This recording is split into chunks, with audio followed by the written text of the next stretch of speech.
প্রিয় নবম শ্রেণীর শিক্ষার্থীরা, এবছর তোমাদের নতুন নিয়মে ভিন্ন প্রশ্নপত্রে নতুন সিলেবাস অনুযায়ী তোমাদের অর্ধবার্ষিক এবং বার্ষিক পরীক্ষা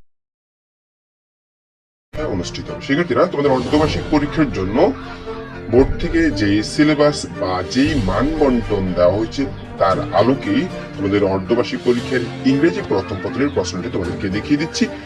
এখান থেকেই এই নিয়ম অনুযায়ী তোমাদের অর্ধবার্ষিক পরীক্ষার ইংরেজি প্রথম পত্রের প্রশ্নটি হবে।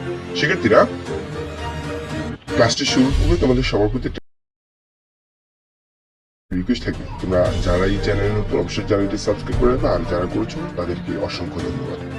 শিক্ষার্থীরা, যেহেতু এবছর সিলেবাস এবং প্রশ্নের ধারা পরিবর্তন করা হয়েছে, সো তোমাদেরকে পূর্ব থেকে জেনে নিতে হবে তোমাদের প্রশ্নের প্যাটার্নটি কেমন হবে। আর এটা তুমি যদি জানো তাহলেই তোমার জন্য ওই ইংরেজি বিষয়ে প্রশ্নের অ্যান্সার গুলো করা তোমার সহজ হবে। আচ্ছা দেখো, প্রথমে এখানে বলেছে read the passage and answer the question. এখানে কোশ্চেন 1 এবং 2 নং আমরা অ্যান্সার করব এই সিন প্যাসেজটার আলোকে। এখানে একটা সিন প্যাসেজ দেওয়া আছে, অর্থাৎ তোমাদের পাঠ্য বই থেকে এই প্যাসেজটা দেওয়া থাকবে, সেখান থেকে তোমরা পড়ে নিবে। আচ্ছা, এখানে সোজ দ্য কারেক্ট অ্যান্সার, অর্থাৎ এখানে এমসিকিউ, এখানে 7টা এমসিকিউ দেওয়া রয়েছে, একটাতে 1 করে 7টা এমসিকিউ তে 7 নাম্বার। ঠিক আছে, প্রথমে 1 নাম্বার তোমাদের এমসিকিউ থাকবে।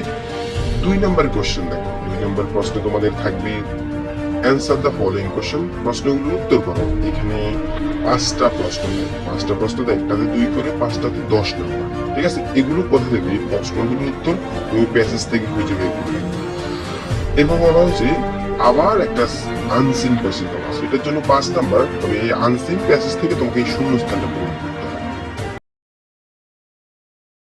শূন্যস্থান অনেক ক্ষেত্রে আমরা এখানে পাই, যেগুলো পাবো সেগুলো নিব, আর যেগুলো পাবো না সেগুলো নিচ থেকে দিয়ে অর্থের সাথে মিলে আমরা এই শূন্যস্থানটা পূরণ করব। এরপরে দেখো, এখানে আবার পুনরায় একটা আনসিন প্যাসেজ দেখো, এই 4 নং এবং 5 নং প্রশ্নের জন্য এই আনসিন প্যাসেজটা থেকে তোমাকে বলা হচ্ছে 4 এবং 5 নং প্রশ্ন আছে। তো 4 নম্বরে দেখো, 4 নম্বরে কি দেওয়া আছে? 4 নম্বরে বলছে যে এই টেবিলটি আমাদেরকে পূরণ করতে হবে সঠিক ইনফরমেশন দিয়ে। যেমন 1 নম্বর শূন্যস্থানে একটা ইনফরমেশন তারা চাইছে, 2 নাম্বার, 3 নাম্বার, তারপর 4 নাম্বার, 5, এখানে 5টা, সো একটাতে 1 করি, 5টাতে 5 না। ঠিক আছে, এই টেবিলটা উঠানোর দরকার, জাস্ট 1, 2 দিয়ে অ্যান্সার গুলো উঠানো। 5 নাম্বার কোশ্চেন সামারি লিখতে বলা হবে, তোমার নিজের মতো করে 7 থেকে 8টা বাক্য লিখবা, সর্বনিম্ন 8টা বাক্য লিখবা।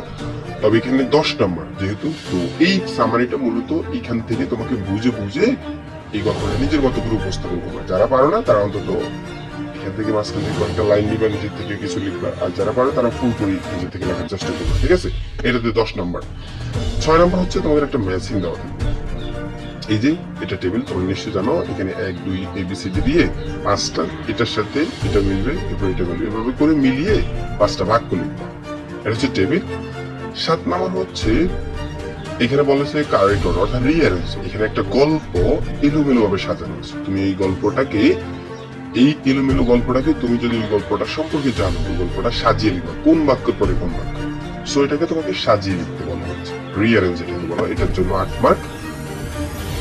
এরপরে 8 নম্বর কোশ্চেন, এখানে দেখো একটা প্রশ্নের জন্য 2 নাম্বার করে তোমাকে 8টা প্রশ্ন দিচ্ছে। তুমি কিন্তু যেই ভালো 5টা প্রশ্ন পারো সেগুলো অ্যান্সার করবে, একটাতে 2 করে 5টাতে 10 মার্ক।